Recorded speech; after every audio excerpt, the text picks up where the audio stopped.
So in this video I'm just going to show you how you can send a one-off email to a list or a segment of your list. So it's not in an automation or anything, it's just, like I say, a one-off email.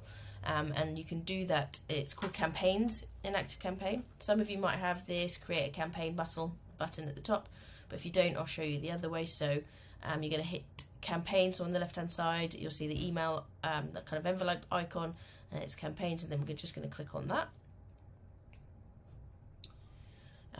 If you haven't already sent one, then obviously you'll have this will be blank, and you'll just have these recommendations. I'm just going to turn those off for now, and then we're just going to click this create campaign blue button, and then you're just going to name it. I tend to name it what the subject line is, so when I'm looking at the campaigns I've sent, it's easy for me to know what it is. But I'm just going to call this one demo for now. We just want to keep it as a standard campaign. Then we click next. Okay, and here you'll see your lists, and this is where you can send it to a whole list or a segment.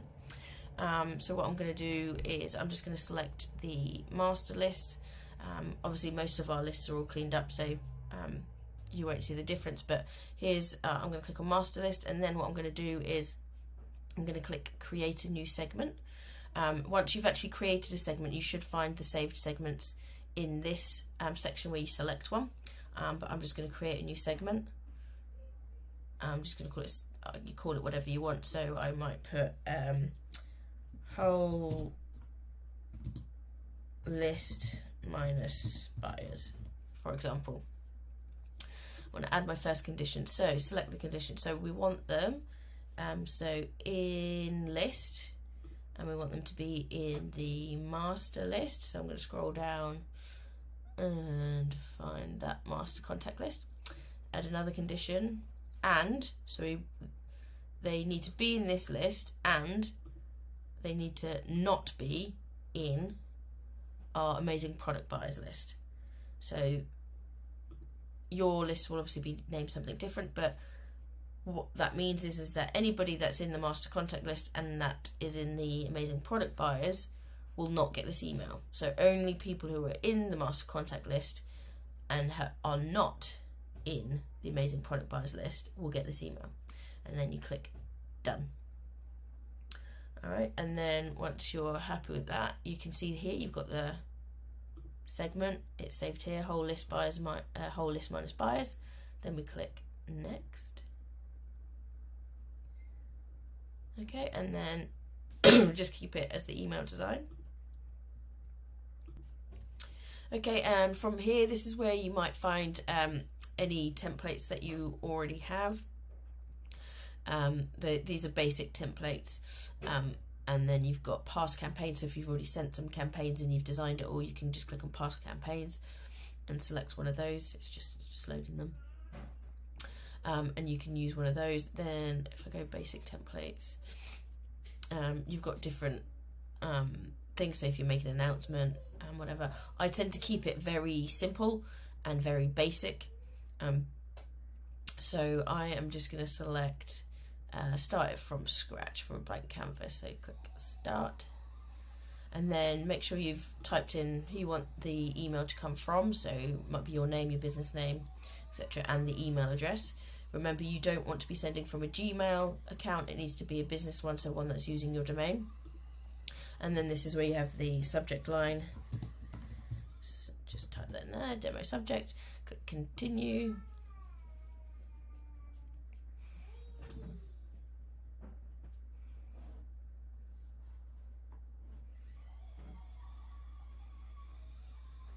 Okay, so it's just telling me it's a new designer.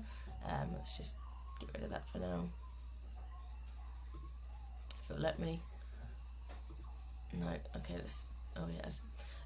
So right, what I'm going to do is anything that's in here that I don't want, I'm going to delete. I'm going to delete all of this. I'm just going to start from scratch. Okay, let's get rid of these as well. So delete. You have to have the unsubscribe, and you have to have some of the information, so you have to leave some of that there. Right, now what you want to do is you can actually build your email. So this is if you want to build it from scratch. I'm just going to show you a very simple one It's usually best to keep your emails very simple, pretty much all text with kind of bold, italic, and your links in, and the occasional picture, but not too many. So what we want to do is, so this is a row, so I'm just going to drag and drop, and then you'll see that I've got a row. Let me just delete this one. That was the start one, and let's just delete that one. There we go. And then what we can do is we can drag and drop content in here. So we want to go to blocks, and then you can see I can put an image, text, button, video, all that kind of stuff. So the main ones you're going to use are image and text. So I'm just going to use a general text one, so I'm just going to drop it in there, and then just type in or copy and paste in your text as you would. You've got all your usual things up here to kind of bold, italic, underline, change the font size, the actual font itself, all that kind of good stuff. And then you've got your personalization tag, so this means that it will populate with the contact's details. So you might want the first name, because you might want to say hi first name when you start off your emails, for example. And then when you hyperlink some text, so you go link here, then you're just going to highlight it, click on the link button, and then across here you'll see that you've got that you can paste in your link there. So you paste your link in there, and then you'd click off once you're done. So and then, as with the automation emails, you then just click next, and this is where you can have your link tracking on. Obviously I didn't insert a link, so that's not available for me. You can send yourself a test email, so putting your email address in here, sending it to yourself, and then you can schedule it, or you can send it now. So if you don't want to send it once you're actually done, make sure you schedule it. So that would be on for 11:21, which is Chicago time, or I might want it tomorrow. Unfortunately, you're going to have to make sure that you convert it from Chicago time if you're not based in that time zone, to make sure it's sent out at the time that you actually want. And then once you're happy with it all, you'll just click save and now. If you're not quite ready and you're not quite finished with it, you can just click save and exit, and then it will just save it as a draft, so you can then go in and edit it later. You can see that it's got a little draft tag there, so you can now go in and edit it, and you just click the continue button and you'll go back into the setup. Okay, so that's how you would send a one-off email campaign to a list or a segment of your list.